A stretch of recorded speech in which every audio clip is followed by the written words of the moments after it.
आपल्याला पाणी घालून घ्यायचं आहे परत। यासाठी ही खोल जी पितळीची परात आहे ती मी वापरलेली आहे छोटीशी। आणि असं पाणी घालून घ्यायचं ज्याच्याने काजळ जे आहे ते थंड राहतं।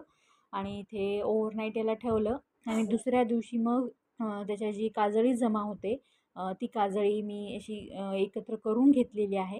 तर बघा थोडीशी झाली, पण खूप डार्क काजळ होतं, खूप कमी लागतं आणि भरपूर दिवस जातं। आणि त्यानंतर यामध्ये मी आता थोडंसं असं लोणी घालणार आहे।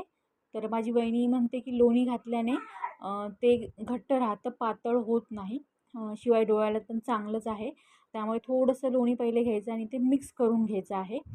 थोडं थोडं करतच घालायचं आहे, नाही तर ते जास्त पातळ होईल। आणि रूम टेम्परेचरलाच आपल्याला ते वापरायचं आहे।